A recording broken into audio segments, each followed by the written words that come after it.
Researchers find a better semiconductor than silicon.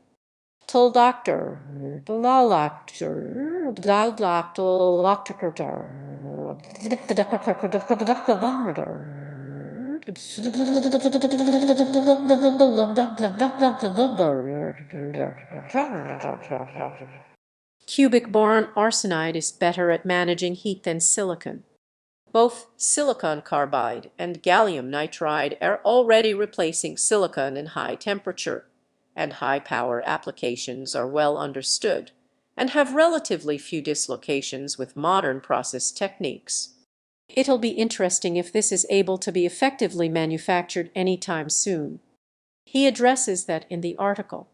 Thermal conductivity is tank silicon, but he doesn't comment on the relative position to other pure silicon alternatives. As for manufacturability, we've got a material that's better. But is it actually going to offset the industry? We don't know. While the material appears to be almost an ideal semiconductor, whether it can actually get into a device and replace some of the current market, I think that still has yet to be proven. The goal of the paper was to confirm their model of the material's electrical and thermal properties, using a new laser grating system, and does not expressly talk about manufacturability. The professor even calls out they haven't tested long-term efficacy. Instead, they're focusing on saying, hey, our math is good. We've proved that now other people take a look, not on we have made the best silicon replacement. Material science people, the pale folks screaming about tensile strength and crystalline structures in the back of the room, can probably comment more on the electric characteristics in the paper. Just make sure you feed them their warm steel 8011 broth first. I also think it's pretty funny no one is talking about UGs like on GATW 3 and diamond. There's a lot of crystal structure capability for the rest of the universe in there too. It's years off, but the research is really getting popular these days. Is the bandgap energy of GaN pretty dang wide? That means higher voltages, which means higher rise or fall times for transistors, which is a big no-no in devices like CUS. Not at all a problem in the vast majority of power circuits, but in high-performance computation I don't know if that's possible. I have a new gallium nitride 65 WASP high charger for my laptop and phone, and it's definitely a generational leap in heat output and size. Not replacing, amending. This research focuses on the extremely high thermal conductivity of bass, which is comparable to diamond.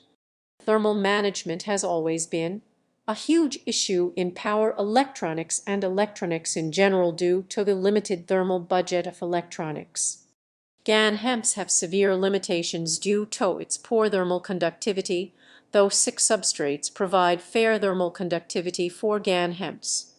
In this article, bass not only boasts extreme thermal conductivity, but fairly high hole mobility, which is essential for CMOS.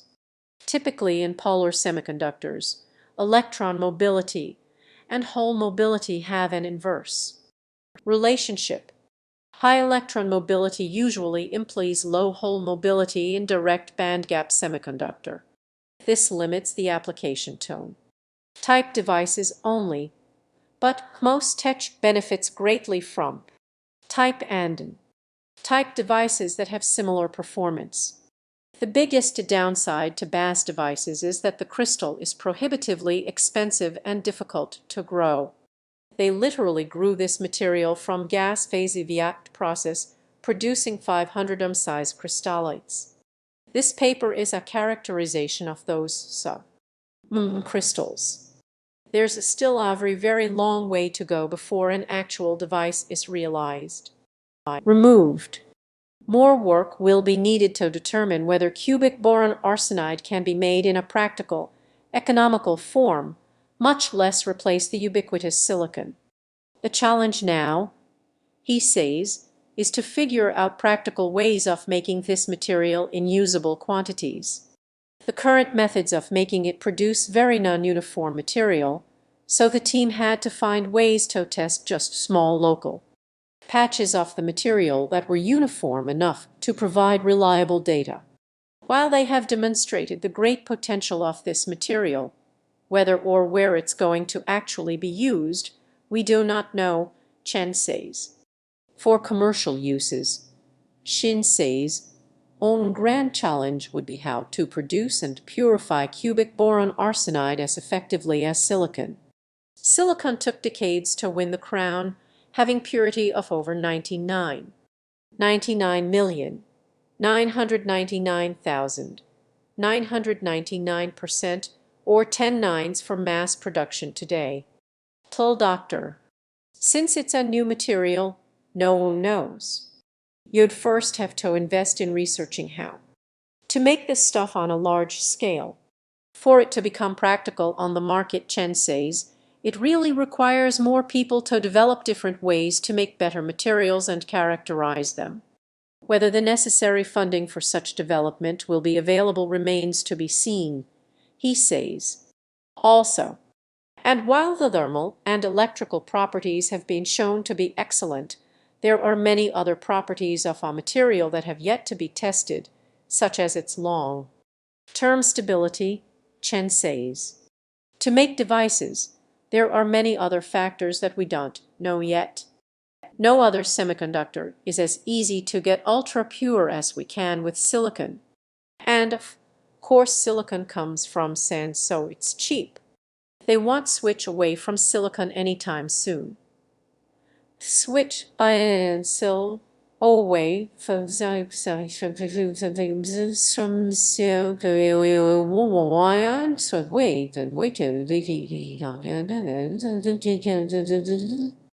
and can it be done in use?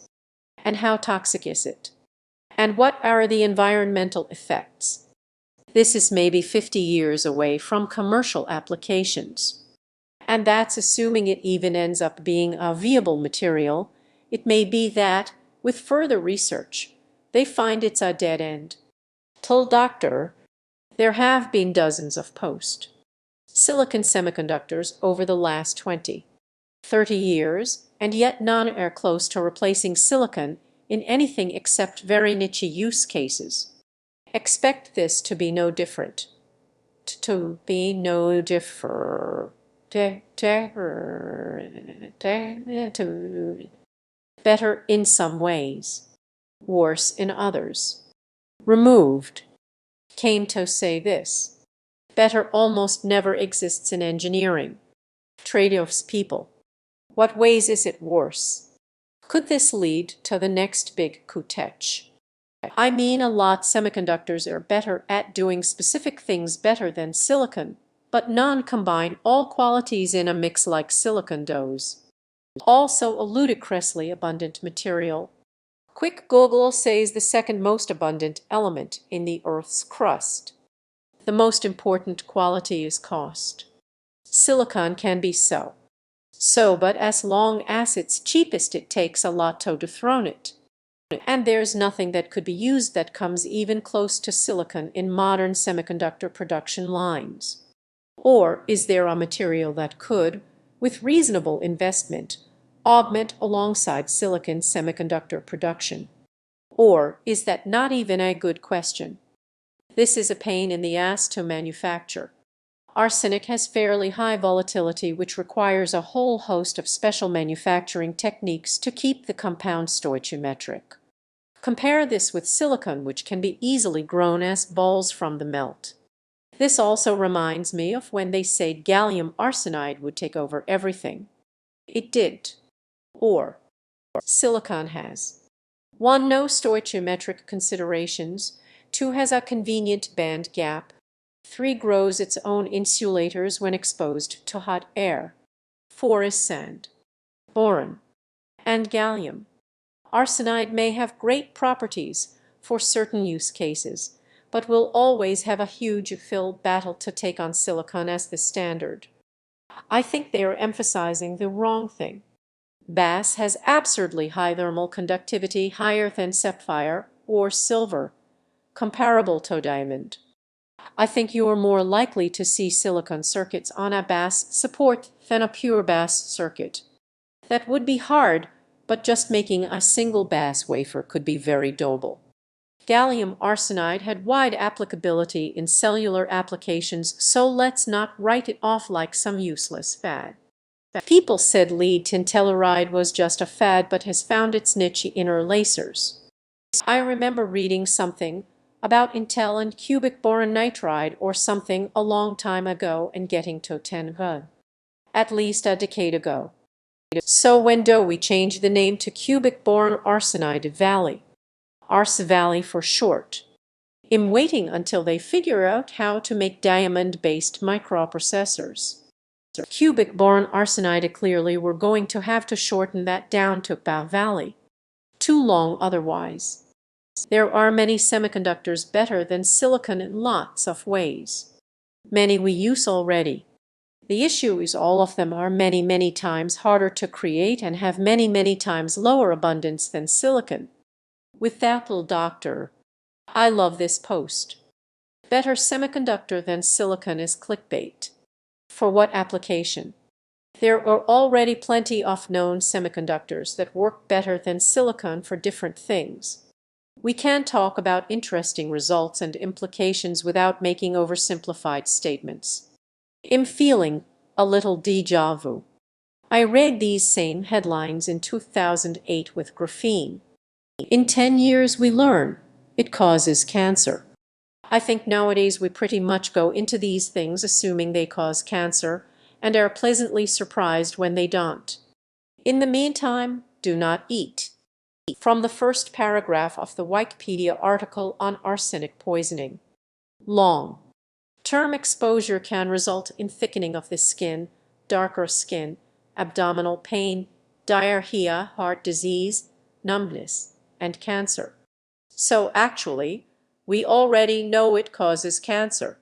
Probably should eat computer chips. Even silicon-based chips have trace amounts of arsenic. Cubic boron arsenide valley just doesn't have the same ring to it as Silicon Valley, but hey, what do we know? Deleted. What are you basing that on? Boron's used to slow nuclear reactions and seems pretty stable.